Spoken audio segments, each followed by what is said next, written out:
Bismillahirrahmanirrahim. Assalamualaikum warahmatullahi taala wabarakatuh.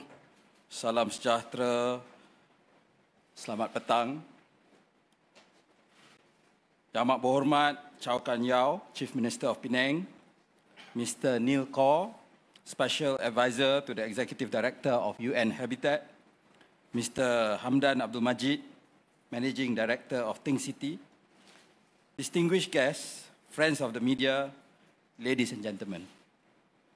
Alhamdulillah, we are able to gather today to witness the signing of the Agreement of Cooperation between Think City and UN Habitat for the Penang Nature-Based Climate Adaptation Program, or PNBCAP. I'm very pleased to join you all today, especially since the Ministry of Environment and Water, CASA, as it was previously known, was one of the collaborators of its creation. I'm pleased to see that it has come so far and naturally wish for it to go further still. Congratulations to the people who have worked so hard to make it a reality, and may you continue to forge ahead onwards. Implementation is, of course, the most crucial part of any plan or initiative. Rest assured that the NRECC will continue to give the support that the PNBCAP needs to succeed.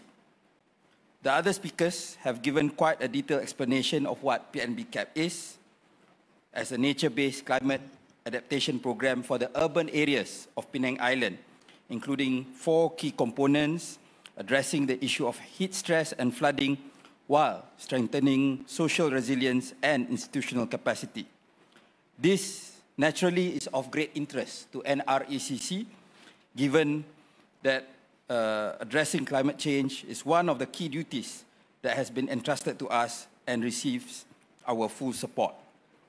Just now, during the forum discussion, there was a wish list that was given to me.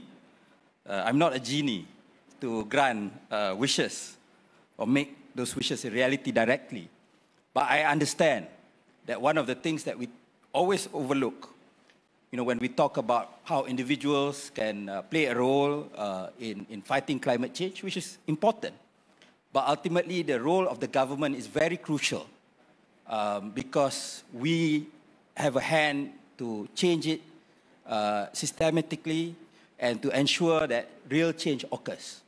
In fact, there are arguments by some environmentalists that there is an aggressive campaign by major polluters to deflect the responsibility of fighting climate change from the big companies and from government to individuals. So it's something that we need to address. And I will visit Penang, don't worry, not just for the food, but also to look at the showcase of your efforts in this area. Ladies and gentlemen, let me now say a few words with regards to climate change. I think by now most people have accepted that it is real and an existential threat for all countries of the world. NASA has stated that the Earth's average surface temperature in 2022 tied up with 2015 as the 5th warmest on record, continuing our long-term and alarming warming trend. Scientists have warned that we have a shrinking window of opportunity to keep global temperature rises from passing 1.5 degrees Celsius over pre-industrial times. Indeed, humanity can be said to be facing a triple planetary crisis: climate change, biodiversity loss, and pollution. It is understood that our over-reliance on resources such as fossil fuels, coupled with an increased rate of development at the expense of green spaces, has impacted climate change. The increased carbon output is warming our planet, and it is now affecting our weather patterns. Although Malaysia's carbon output, similar to the point made about Africa, our own carbon output is just 0.69% to the global total, compared to the larger developed countries that contribute much, much more, we are nevertheless just as vulnerable. Against the backdrop of the scientific evidence of change in weather patterns that is currently occurring, we are also arguably witnessing the consequences of such alterations via the increase in natural disasters such as floods, landslides, rising heat levels that are affecting our fellow Malaysians. Like it or not, economic development and business competition now also increasingly depends on whether countries or companies can produce goods and services more cleanly, energy efficiently, and ethically. ESG is a watchword we ignore at our own peril, preventing our organizations or nations from potential sources of growth. Refusing to acknowledge climate change and ESG is self-destructive. It also must be stressed that climate change can only be mitigated in an inclusive fashion. It cannot and must not be a top-down process, whether it involves wealthy nations dictating to developing ones, the cities to the rural areas, the rich to the poor, the center to the peripheries, or the government to the people. Fighting climate change will only succeed if it is inclusive and ensures the material and economic development of countries and communities continue. Likewise, the energy transition to carbon neutrality that is seen as so crucial to reducing emissions must be a just one, which uplifts all stakeholders rather than a race to the bottom. The human aspect in the fight against climate change cannot be forgotten. To be sure, addressing the threat undoubtedly needs holistic solutions. For instance, it cannot be separated from the question of how countries like Malaysia strategize and maintain our energy security. Even seemingly mundane things like what sort of transportation we use to get to work or back matters. Yang Amat Berhormat Chief Minister, ladies and gentlemen, it was in recognition of this that the decision was made to unify the functions of several former ministries into the NRECC. It is a signal that Yang Amat Berhormat Prime Minister Datuk Seri Anwar Ibrahim and the unity government are committed to holistically tackling climate change and environmental issues and addressing the varying factors causing it, as well the stakeholders and ecosystem it impacts. To be frank, when the PM called to offer me this position, as with any public office, I felt the honor and the privilege to serve. But I also felt the sheer weight of responsibility after first going to clock in with one ministry, KETSA, and then the second day to clock in with the second ministry, KASA. But it is an important task which directly impacts the course of our nation's future for generations to come. The NRECC, under my leadership, is committed into exploring and implementing all viable mitigating actions that can help the country achieve its goal.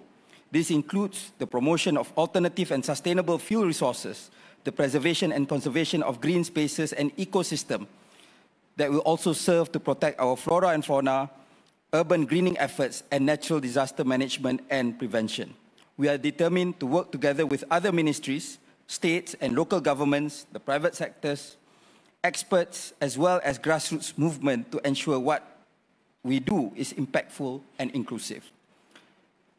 Ladies and gentlemen, however, as I noted earlier, the federal government cannot fight climate change on its own.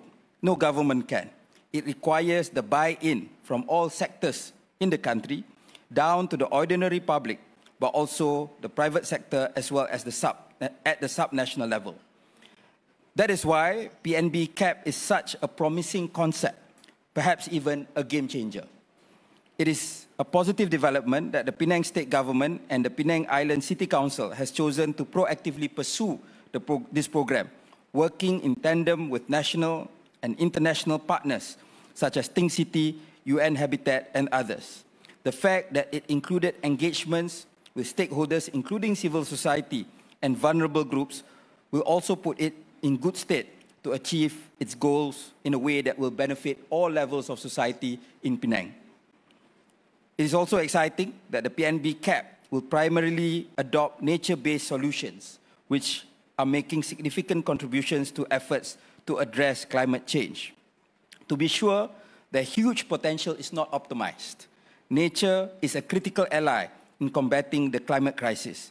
Intact ecosystems store carbon dioxide, secure our food and water supplies, and make our ecosystems more resilient. nature-based solutions can create jobs and contribute to the economy, national security, human health, and equity. These solutions are often lower in cost, as often been pointed out, compared to other options and are compatible with existing technology. There is still room for them to be adapted at the scale and pace that is urgently needed for Malaysia. To achieve this, a whole village approach is needed. This is something my ministry would like to pay close attention to in our nationwide projects and to accelerate the implementation of these powerful opportunities. It is my hope that we can maximize nature-based solutions as critical approaches to confront climate change and other major challenges. Certainly, we would like to see Think City and its collaborators look at how they can further develop this. The advantages are clear, as earlier shared. One is bullish that the frameworks of the PNBCAP will serve as models for other Malaysian urban areas towards fighting climate change. The learnings from this project can be used to inform, design, and execute future adaptation programs throughout the nation. Hopefully, the successes of PNBCAP can be emulated elsewhere in Malaysia so that many more states can benefit. I just came back from Terengganu on a working trip, and other than witnessing some of the projects that we have completed to fight erosion, I also witnessed the present problem, where in one area in Mengabang, Teleport, there's a famous warung there, Pak Nong. So it's known for the warung rather than the kampung. They used to say, the kampung people used to say that the sea was 1 kilometer from their houses. Now it's only 10 meters away. And the road, the coastal road has already been closed to the public. So that is climate change in action. Ladies and gentlemen, I'm confident that PNBCAP will continue to grow from strength to strength. Together with the work that's being done by the NRECC, other government agencies, private sector and communities, it can contribute to enhance investor confidence and help Malaysia gain further technical capacity in our fight against climate change. Let me end by again congratulating everyone who was involved in the PNBCAP and today's event, as well as to thank the bodies and individuals who have supported its realization. I want to particularly acknowledge the role and support of Think City and GLCs like Khazanah in spearheading Malaysia's charge on climate change. I hope that there will be more private sector-driven initiatives like this, which the government will always be willing to support. As I have stressed, climate change mitigation requires broad-based alliances. We need to identify the right allies and build on from there. Moreover, it is the duty and responsibility not only of this generation, but also the ones to come. We can lay the groundwork and get the ball rolling for them. We must never lose our sense of urgency in this. We have a lot of work ahead of us in addressing climate change, but it is a challenge we must accept because it involves the future of our children and their children. In my experience in engaging with the young NGOs, not only are they very passionate, but they also tend to know more about the technical details and the substance of this topic. And I guess it's because they have more at stake. You know, we probably have 30, 40 years at most in our lifetime, but they have a longer lifetime ahead of them that they care more about this issue than us, the older generation. I look forward to seeing what the PNBCAP can achieve in this journey of ours, and I am hopeful it will be remarkable things. Thank you.